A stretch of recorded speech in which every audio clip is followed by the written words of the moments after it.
ఎంతగానో అలరిస్తున్న రివ్యూ గురువుకు స్వాగతం. రాక్ స్టార్ దేవి శ్రీ ప్రసాద్ ముద్దుగా టాలీవుడ్ లో డిఎస్పీ అని పిలుచుకుంటారు. అయితే ఒక డిఎస్పీ 2 పాటలు 20 గంటలు. వీడేంటి ఒక ఈక్వేషన్ చెప్తున్నాను అనుకుంటున్నారా?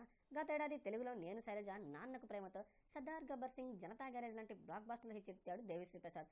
ఈ సినిమాల ఫలితాలు కొంచెం అటు ఇటుగా ఉండొచ్చు, కానీ సంగీత దర్శకుడు దేవి మాత్రం నిరాశపరచలేదు. ఈ సంక్రాంతికి విడుదలైన ఖైదీ నెంబర్ 150 వరకు కూడా గత ఏడాదే పూర్తి చేశాడు. ఇలా ఒకే ఏడాది 5 క్రేజీ ప్రాజెక్టులు పనిచేస్తూ కూడా క్వాలిటీ ఎక్కడా రాజీ పడలేదు, దేవికే చెల్లింది. క్వాలిటీ విషయంలో రాజీ పడకుండానే యమ స్పీడ్గా పనిచేయడం దేవి స్పెషాలిటీ. తన దర్శకత్వంలో తెరకెక్కుతున్న దువ్వాడ జగన్నాథం విషయంలోనూ దేవి అదే స్పీడ్ మెయింటైన్ చేస్తున్నాడు, అదే క్వాలిటీ చూపిస్తున్నాడు అంటున్నాడు హరీష్ శంకర్. డీజే కోసం దేవి 20 గంటల పాటు నిర్విరామంగా పనిచేశాడట. మ్యూజిక్ స్టిట్టింగ్స్ కోసం హైదరాబాద్ వచ్చిన దేవి ఈ 20 గంటల్లోనే 2 అద్రిపోయే పాటల్ని చేసి చెన్నై వెళ్ళిపోయాడట. ఆ 2 సూపర్ హిట్ పాటల్ని ఎప్పుడెప్పుడు షూట్ చేద్దామని ఆసక్తిగా ఎదురు చూస్తున్నట్లు హరీష్ శంకర్ తెలిపాడు. దేవి శ్రీని సర్దార్ జీ సంబోధిస్తూ అతనికి థ్యాంక్స్ చెప్పాడు. దేవి హరీష్ కాంబినేషన్లో ఇంతకుముందు వచ్చిన గబ్బర్ సింగ్ ఎంత పెద్ద మ్యూజికల్ హిట్ కొత్తగా చెప్పాల్సిన పని లేదు. అలాగే అల్లు అర్జున్తో దేవి చేసిన సినిమాలు కూడా మ్యూజికల్గా మంచి విజయాన్ని సాధించాయి. ఈ ముగ్గురు కాంబినేషన్లో రాబోతున్న క్రేజీ డీజే మీద కూడా భారీ అంచనాలు నెలకొన్నాయి. మరి ఆ ఆడియో ఎలా ఉంటుందో చూడాలంటే ఏప్రిల్లో డీజే ఆడియో విడుదల అవకాశం ఉంది.